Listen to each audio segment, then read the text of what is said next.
Alright, so in this video we're going to take a look at question number 5 from the 2019 AP Calc free response exam. And if we take a look at this one, we're given the following picture, which I've drawn over here. We have our h of x. H of x is our quadratic equation, 6 minus 2 parentheses x minus 1 squared. That's this curve here. We have g of x, which is this bottom curve, which is our trig function. So it's given by negative 2 plus 3 cosine pi over 2x. And we're told that r is bounded by the x-axis and by the vertical line, x equals 2. So we're looking at this region here. And for part A, they want us to find the area of r. So anytime we're finding the area between two curves, we do the upper curve minus the lower curve. And again, this is without a calculator, so we do have to evaluate these. So we're looking at the area is equal to, so this is with respect to x, so we're going from 0 to 2. Of the upper curve is our h of x, which is 6 minus 2 times x minus 1 squared, minus the lower curve, which you should put in parentheses, which is negative 2 plus 3 cosine pi over 2x dx. And you have to do this out in order to get full credit. So we have a lot of work here. So first thing I would do is I would distribute this negative. So we're going to get the integral from 0 to 2 of 6 minus, you're also going to want to distribute this out. So this x minus 1 squared is really x squared minus 2x plus 1. Don't forget it's being multiplied by the 2. Also, don't make the mistake of multiplying the negative 2 first before squaring. Make sure you follow order of operations correctly. So you do exponents before you do multiplication. So you need to square this first, which means doing x minus 1 times x minus 1, and then multiplying that result by negative 2. So now we distribute this negative. So we end up with plus 2 minus 3 cosine pi over 2x dx. So we're going to combine some like terms here. We're going to distribute this out, and then we're going to see that we're going to have a lot of work left. So I'm actually going to erase this. So cross section perpendicular to the x-axis. 1 over x plus 3. Let's see if I can remember that for part B. So we're left with 0 to 2 of 6 minus 2x squared plus 4x minus 2. There's a plus 2 here, and there's a minus 3 cosine pi over 2x dx. Let's combine some like terms. The minus 2 and plus 2 cancel. So we are left with the integral from 0 to 2, 6 minus 2x squared plus 4x. These terms cancel. Minus 3 cosine pi over 2x dx. And now comes the hard part. We can do the antiderivative of this term, and this term. But when we get to this term, we cannot do this antiderivative the way it's written because it's not just cosine of x. Which means we're going to have to make a u substitution to evaluate this part. So we're going to separate this into two integrals. So this becomes the integral from 0 to 2 of 6 minus 2x squared plus 4x dx minus the integral from 0 to 2 of 3 cosine pi over 2x dx. And the reason why we did this is because we said we need to make a substitution for this part. So let's go ahead and do the substitution. And I'm running out of room in terms of where I'm going to do this. So I guess I'm going to write here. So we have the substitution would be u equals pi over 2 x du dx is equal to pi over 2. When we solve for our dx, we get dx equals 2 du over pi. So hopefully we're able to do that without too many issues. Don't forget this is a definite integral, so you need to also adjust the limits of integration. For our lower limit, we get u equals, we need to plug in 0 into this equation, so pi over 2 times 0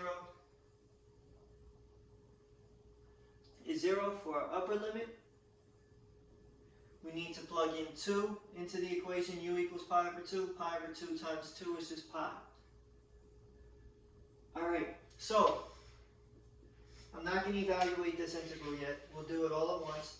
So we're going to get 0 to 2, 6 minus 2x squared plus 4x dx minus integral from, we're going from 0 to pi of -3 cosine u times dx, which is 2 du over pi. Alright, and I'm going to actually go back up and erase the top line because I don't want to erase what's over here. So now we have to do our antiderivatives. So this is a pretty lengthy part A,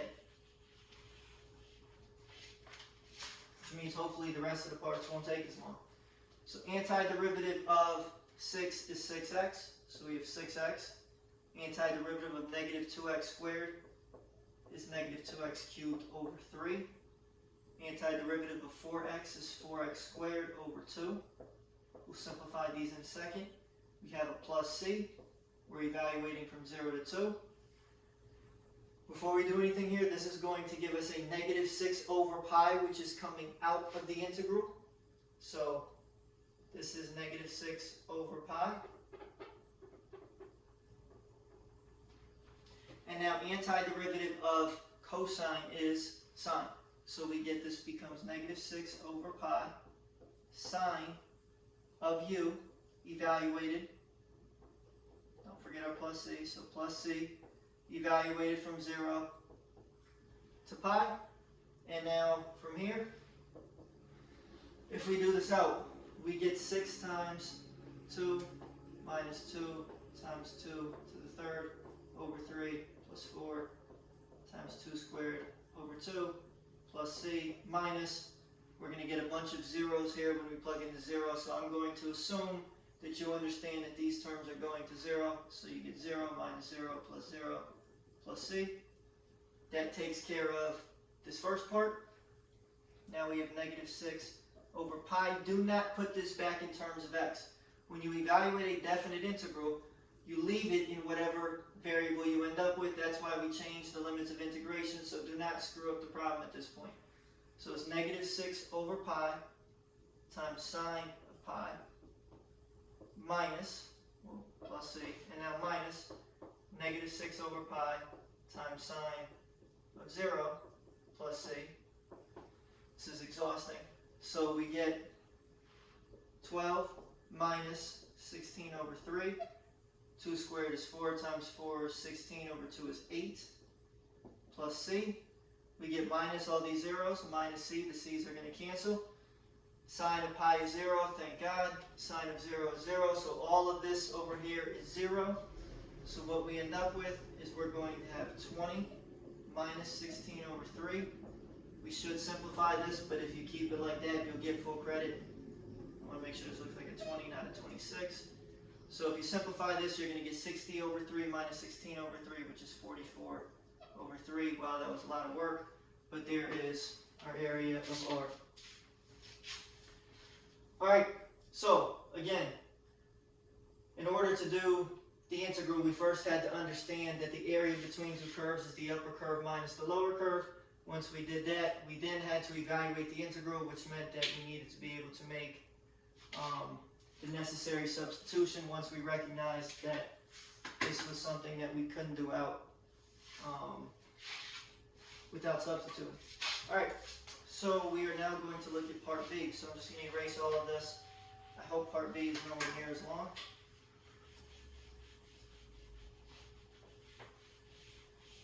So I believe it said that R is now the base of a solid, and we're looking at cross sections perpendicular to the x-axis, and we are told that the area of those cross sections is 1 over x plus 3. I'm not going to write out everything I just said, but I'm pretty sure that that was the phrasing of this question. And we'd like to find the volume of this solid. So in order to do this, we need to remember the fact that the volume is equal to, this is in terms of x because it's perpendicular to the x-axis, so our volume is equal to the integral from whatever the left and right endpoints of our integral are of the cross-sectional area. So in this case, they didn't tell us that it was the side of a square or the leg of an isosceles right triangle, but instead they actually told us the formula for the cross-sectional area. In this case, it's 1 over x plus 3. So in order to get our volume, what we end up with is our volume is equal to the integral from, and I'll just put d, I'm not going to put d of x, it's not necessary, it's not wrong, but it's not necessary. So the volume is equal to, we are looking at 0 to 2, those are the left and right endpoints of our region, times the integral of 1 over x plus 3 dx. So this is the setup, and now from here, in order to evaluate this, yes, we need to do a substitution, but it's much easier to do. This is not something that we immediately know the antiderivative of. If it was 1 over x, we would be fine, but it's 1 over x plus 3, so technically we need to choose u equals x plus 3. We take the derivative, du dx is 1, so dx is equal to du. We then need to change our lower and upper limit, so our lower limit of integration, you plug in 0, we get 3. Our upper limit, you plug in 2, you get 5. I'm going to knock the board over if I don't hold it. So what we end up with is we get the following. We get this as the integral from 3 to 5, 1 over u, dx was equal to du. At this point, we now can do the antiderivative because it's just 1 over our variable. So what we get here is this becomes ln absolute value of u, this is supposed to be a u, plus c from 3 to 5. So this is ln absolute value of 5. There's no need for the absolute value now because 5 is positive. Plus c minus ln absolute value of 3, same thing. You can drop the absolute value sign because of the fact the absolute value of 3 is 3. So we get this becomes ln 5 minus ln 3. If you really like log properties, when you subtract logs with the same base, you divide. You can write it this way. You don't need to. Either would be acceptable. Alright, so that was part, not A, but that was part B. And now the last part, part C, is we want to find the volume of R, assuming that it is going to be this region rotated about the horizontal line, y equals 6. So in order to do this, and I don't believe we have to evaluate this, I'm pretty sure this just said set up the integral. Here is y equals 6. So if I drew this graph right, y equals 6 would go directly through the vertex, but unfortunately, oh, actually I didn't draw it right over here, so maybe that was, alright, well that's going to be the new height for 6 because that's the way the graph is supposed to be drawn. So here's 6. Alright, and what we are trying to do is we want to find the volume of the solid obtained when we take this region and we rotate it about this line. So we're rotating about this line here. I'm not going to be able to fit this on here, but I'm going to do my best to draw this. So you're going to get something like this. And it's going to go off the board, but you can imagine that it looks something like this. And in order to do this, we need to remember our disc and washer method. This is about a horizontal line, so everything is in terms of x. So our volume is equal to pi times our intersection points are in terms of x. Our bigger radius, I'll just put r instead of r of x, but it's in terms of x, minus our smaller radius. Obviously we're squaring them because we understand the area of a circle. This is what we are trying to figure out. So to do this, we need to figure out our bigger radius and our smaller radius. So we need to draw a washer. So if we were to draw, I'm going to try to do this on the board. That is actually incredibly good. So this is a cross section that we could have. So if we, as we see, there is a hole in the middle. So our bigger radius, I don't know what color I'm going to do this in. I don't have any more colors here. Actually, yes I do. I'll be back in 30 seconds to get more colors.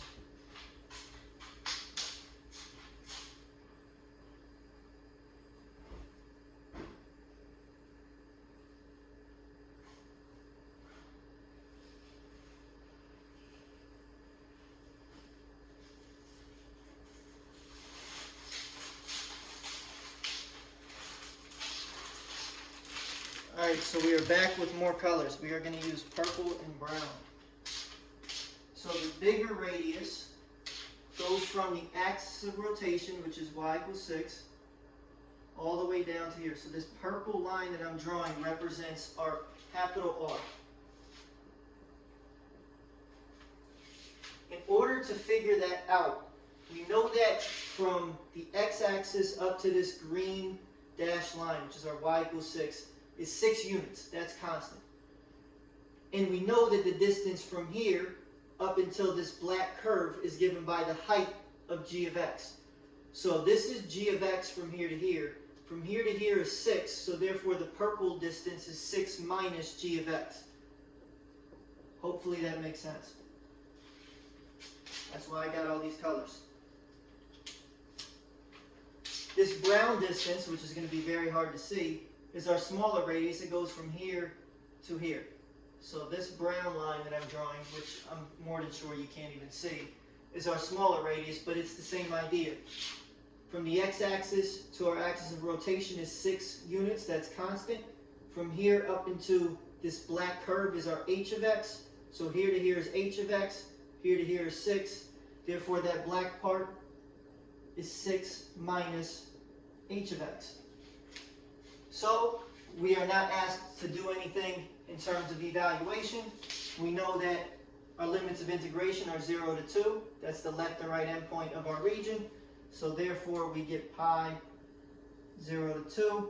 Capital R is 6 minus g of x squared. No, you do not need to input the equation, just abbreviating it as g of x is acceptable. Minus 6 minus h of x squared dx. Don't forget to put the differential term. I'm sure that they will take off points if you forget it. And there we have it. So another long question. This 2019 exam seems to take a decent amount of time to do these problems, particularly since they actually wanted you to do 2 integrals out start to finish. But again, this is the level of rigor that you're going to be expected to see on the AP exam, so we're going to have to get used to this. So let me know if you have any questions.